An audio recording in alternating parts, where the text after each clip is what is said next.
Pakistan cricket board ने one day और टी20 cricket के लिए मोहम्मद रिजवान को टीम का नया कप्तान मुकर्रर कर दिया है। लाहौर में जो प्रेस कॉन्फ्रेंस हुई है उसके दौरान चेयरमैन पीसीबी मोहसिन नकवी ने इसका ऐलान किया बाकायदा, और साथ ही सलमान अली आगा को नायब कप्तान बनाने का फैसला भी सुनाया। नए कप्तान की तकर्री के साथ ही टीम में पुराने खिलाड़ियों की भी फाइनली वापसी हो गई है। दौरा ऑस्ट्रेलिया और जिम्बाब्वे के लिए 15 रुकनी स्क्वाड का ऐलान भी कर दिया गया है। इंग्लैंड के खिलाफ पहले टेस्ट में शिकस्त के बाद आराम पर भेजे गए बाबर आजम, नसीम शाह और शाहीन शाह अफरीदी की ऑस्ट्रेलिया के खिलाफ स्क्वाड में वापसी तो हो गई है। जी है ना, लेकिन इन्हें दौरा जिम्बाब्वे में दोबारा आराम दिया जाएगा। एब्सोल्युटली, हम क्यों ना उस पर भी बात करें जो ओवर द वीकेंड हम जीते हैं इंग्लैंड के खिलाफ। बहुत ही आउटस्टैंडिंग किस्म की परफॉर्मेंस दी है, लेकिन उसमें जो हमारा फॉर्मूला था, अब नेक्स्ट फॉर्मूला हम क्या बनाने जा रहे हैं। ऑस्ट्रेलिया हमारा होम ग्राउंड नहीं है, उसमें बेसबॉल के बाद आकिब बॉल और आकिब बॉल चलेगी नहीं चलेगी। साजिद खान क्रिकेट एक्सपर्ट हमारे साथ मौजूद है। साजिद भाई अस्सलाम वालेकुम। सबसे पहले तो चलिए आगाज़ हम ज़रा कर लेते हैं कि ओवर द वीकेंड पाकिस्तान ने बड़ी ज़बरदस्त सीरीज़ अपने नाम की। We are still celebrating it, लेकिन अब ये है कि सेलिब्रेशन मोड जो है वो इट्स ओवर नाउ। अब नया टास्क है और Pakistan is going down under. Australia जो है वहाँ पे हमारी सीरीज़ है, तो रिजवान को वनडे और टी20 का कप्तान मुकर्रर कर दिया है। अब पाकिस्तान का क्या प्लान होना चाहिए? ख़ास तौर पे बाबर भी वापस आ गए, नसीम और शाहीन भी वापस आ गए। इस स्क्वाड को सबसे पहले तो बताइए ऑस्ट्रेलिया में कैसे देखते हैं आप?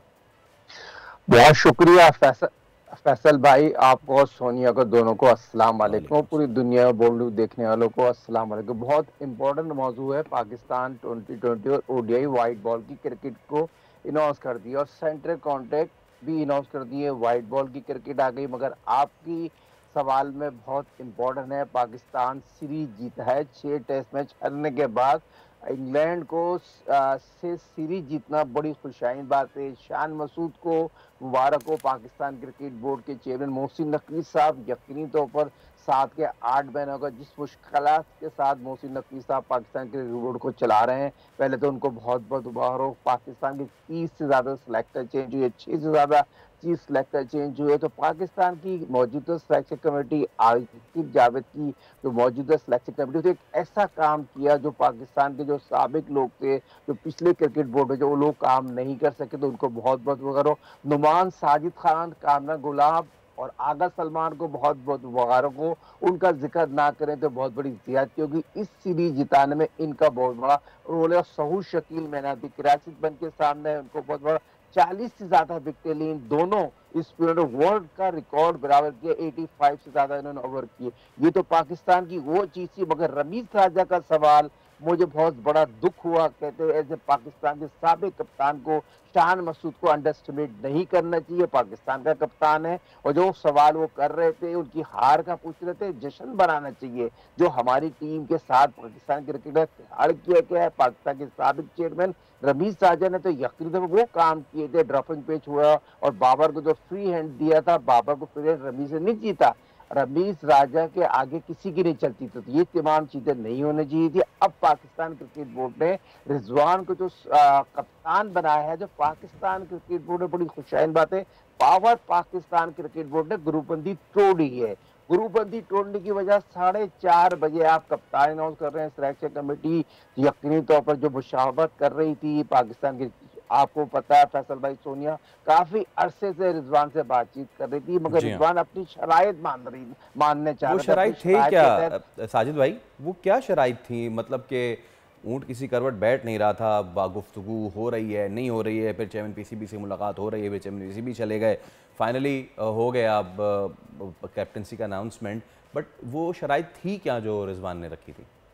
बहुत इंपॉर्टेंट सवाल है। 11 रुकनी जो टीम अनाउंस करूंगा उसमें मेरी इनपुट होगी और मेरी मर्जी से 11 रुकनी टीम अनाउंस नहीं होकर पाकिस्तान क्रिकेट बोर्ड ने बता दिया। मौजूदा चीफ सिलेक्टर आकिब जावेद बड़े असर पावर, उन्होंने बताया 11 रुकनी जो टीम होगी हम ही बताएंगे जो आपको खिलानी है। मगर जो ग्रुप बंदी थी, जिसे शाहीन ने, बाबर ने और रिजवान ने मचाई थी पिछले 4 साल में, वो तोड़ दी गई है। और दोस्ती निभाई है बाबर ने।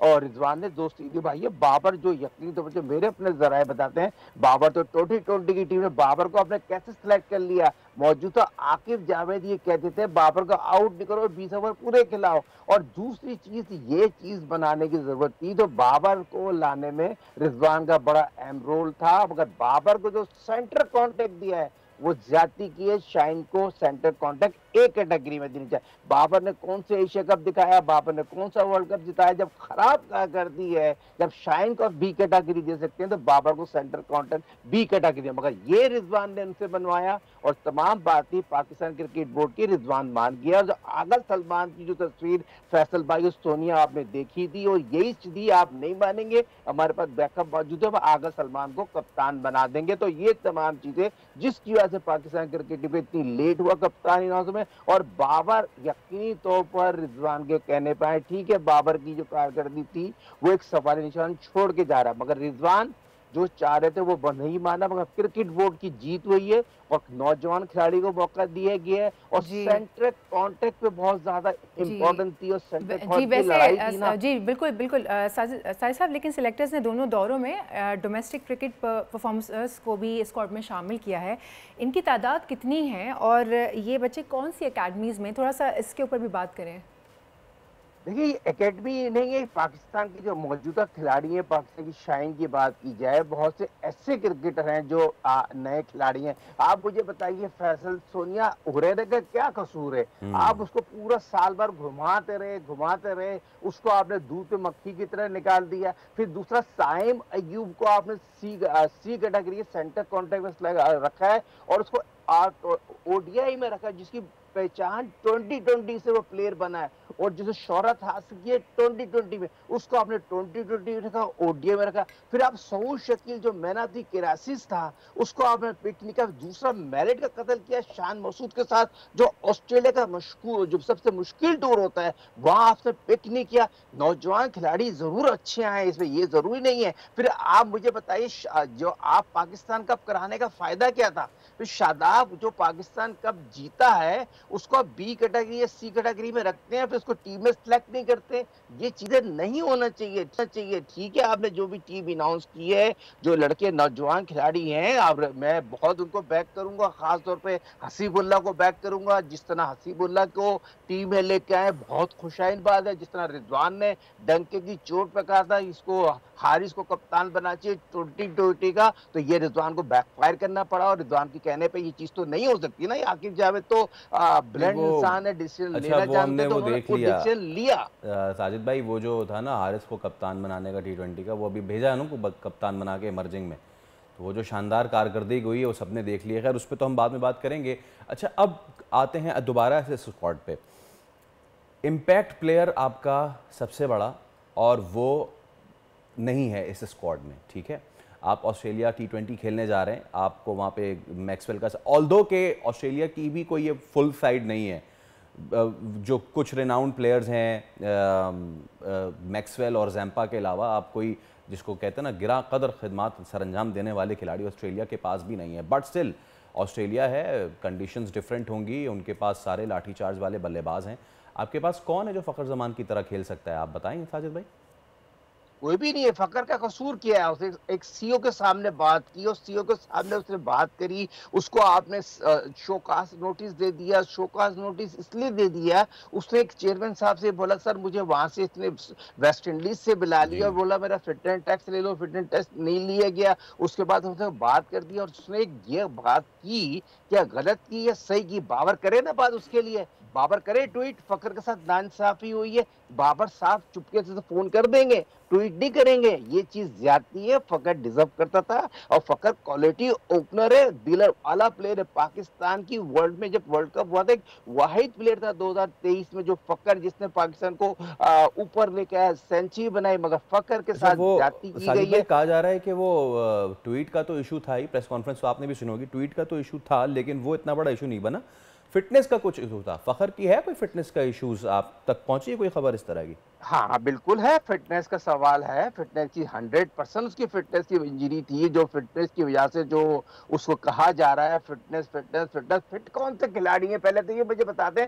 100% कौन से खिलाड़ी जो पाकिस्तान के साथ टीम में मौजूद हैं, कौन से खिलाड़ी फिटनेस पर आते हैं, कौन से खिलाड़ी फिटनेस में बाहर हो जाते हैं। सवाल ये पता ज्यादातर खिलाड़ी नुमान पे आप सेंटर कॉन्टैक्ट देख रहे हैं, उसके आगे लिख के लगाते हैं फिटनेस पे उसकी अगला सेंटर कॉन्टैक्ट जो है उसको कंटिन्यू करेंगे। रे खुदा के वास्ते उसको 6 महीने तक जो पाकिस्तान को जीत उसने दिलाई है उसको 6 महीने तक सेंटर कॉन्ट्रैक्ट देते थे, उसके बाद उसको कंटिन्यू कर देते। मगर आपने उसके आगे लिख के लगा दिया। फिर फकर के आगे आप कह रहे हैं फिटनेस का सवाल है। 200% है, फकर 99 100% फिट है, 19% फिट है, 10% नहीं होगा। क्योंकि ये सवाल नहीं होता, पूरा का पूरा मुद्दा उस पर डाल दिया और ये उसको भी कह दिया भाई आप इस पे काम करेंगे, आपको ये बोलना पड़ेगा मैं 100% फिट नहीं हूं। तो मेरे तो जरा ये बता रहे हैं, इनका क्रिकेट बोर्ड मुझे बता दे, पाकिस्तान क्रिकेट बोर्ड किस पे फिटनेस टेस्ट लेता है, कौन सा फिटनेस खिलाड़ी। जब आप किस ड्यूरिंग द टेस्ट मैच आप